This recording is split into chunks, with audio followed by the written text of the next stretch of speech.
వాదనగా ఉంది. మీరేం మాట్లాడతారు? ప్యానెల్ ఉన్న మిత్రులందరికీ నమస్తే అండి.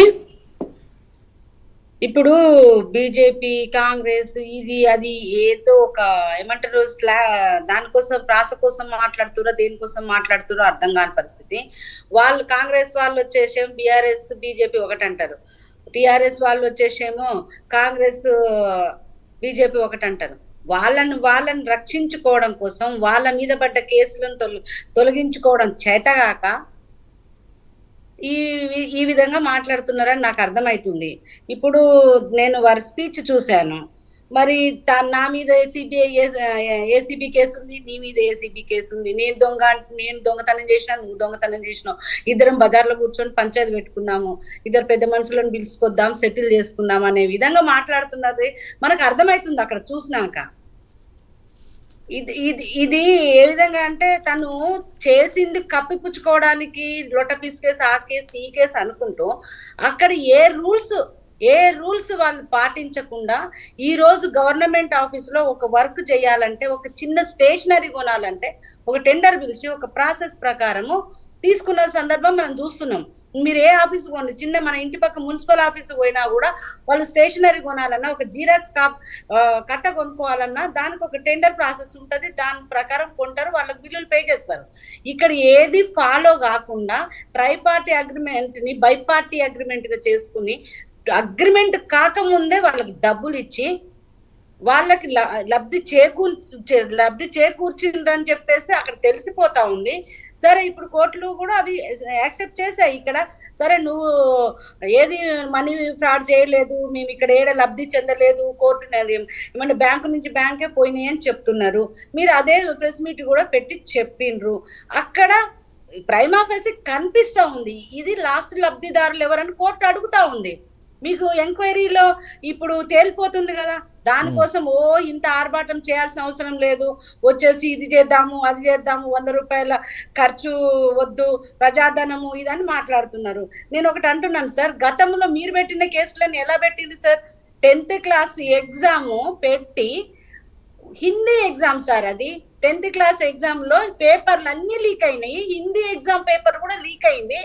ఒక జర్నలిస్టు మా బండి సంజయ్ గారికి వాట్సాప్ లో పెట్టిరు ఈ పేపర్ లీక్ అయిందన్నా అని. చాలా మంది పెడతారు, ఆయన అధ్యక్షుడిగా ఉన్నాడు, ఎంపీగా ఉన్నాడు. ఆ సందర్భంలో మా బండి సంజయ్ గారిని అరెస్ట్ చేసి 24 గంటలు ఆయనని ఎక్కడ పెట్టిండ్రు, ఎక్కడ తిప్పుతున్నారు, ఏం చేస్తున్నారు కూడా చెప్పకుండా తిప్పినారు సార్. అది వీళ్ళ గవర్నమెంట్ లో చేసిన పనులు.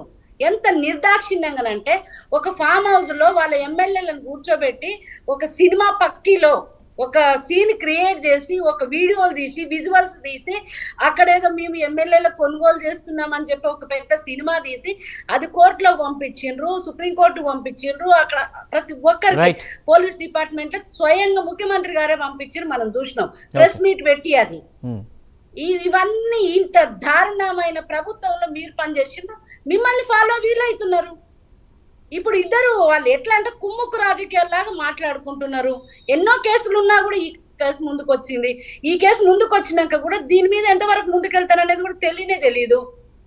అంతేగాని కాంగ్రెస్ బీజేపీ ఒకటైందంటే మీరు ఇక్కడ ఆర్బీఐ పార్టీలో కానీ, మీరు ఫెమా కేసులో కానీ ఎక్కడైనా విదేశీ చెల్లింపులు చేసేటప్పుడు అక్కడ తీసుకోవాల్సిన పర్మిషన్లు తీసుకోకుండా మీరు అన్ని చట్టాలను ఉల్లంఘించినారు కాబట్టి ఇక్కడ ఈడీ ఇంటర్ఫియర్ అయింది. మీకు ఈ రోజు ఈడీ మిమ్మల్ని ప్రశ్నలు అడిగింది. మీరు ఇందులో ఇన్వాల్వ్ అయినట్టు, మీకు ఎక్కడైనా లబ్ధి చేకూరినట్టు రుజువు అయితే డెఫినెట్ గా మీరు జైలుకు పోతారు. ఇఫ్ మీరు ఇది ఏ విధంగా మీరు ఇన్వాల్వ్ కాలేదు, ఇది దేశ రక్షణ కోసం, రక్షణ కోసమో లేదంటే ఇది హైదరాబాద్ ఇమేజ్ కోసమో మీరు చేసినట్టు అయితే ప్రూవ్ చేసుకోండి. ఏ విధంగా మీరు ఈ రాష్ట్రానికి మీరు లబ్ధి చేకూర్చిండ్రు. ఇప్పుడు ఇందిరా శోభన్ గారు అన్నట్టు మరి ఇంత లబ్ధి చేకూర్చే వాళ్ళకైతే నిజంగా కూడా మరి 7 లక్షల కోట్ల అప్పెట్ అయింది, మరి ఎలక్ట్రిసిటీ బిల్లులలో 80 కోట్ల ఫ్రాడ్ ఎట్లా అయింది, కాళేశ్వరంలో ఎట్లా ఫ్రాడ్ జరిగింది, ఒక బైక్ మీద 130 గొర్రెలు ఎట్లా పోయినాయి, మరి ఇప్పుడు ధరణి కేసులలో ఏ విధంగా ఫ్రాడ్ అయింది. మీరు ఇంత నిజాయితీగా చెప్తున్నారా? ఈ ఒక్క కేసు గురించి కాదు కదా, 10 ఏళ్ళు ఈ రాష్ట్రాన్ని దోసుకొని తిన్నారు కదా, మరి వీటిల్లో అన్నిట్లలో అంతే నిజాయితీగా మరి బయటకు వచ్చి పెట్టండి. రైట్ పెడితే సునీత రెడ్డి గారు. బాగుంటుంది రైట్ కదా. రైట్ అక్కడ మనకి అసెంబ్లీలో కొట్టుకున్నారు కదా మీరు 80,000 కోట్ల ఫ్రాడ్ అయిందని మరి నిరూపించుకోండి అట్లనే. రైట్ మనకి ఇవన్నీ అందే సత్యం గారు పక్కన కూడా పెట్టి ఉన్నారు. ఏదో రైట్ సునీత రెడ్డి గారు మళ్ళీ మీ దగ్గరకు వస్తాను. రైట్ అందే సత్యం గారు ఉన్నారు, రాజకీయ విశ్లేషకులు. నమస్తే సార్. ఎలా చూడాలంటే కక్ష సాధింపు చర్య, ఇది రాజకీయ కక్ష సాధింపు చర్య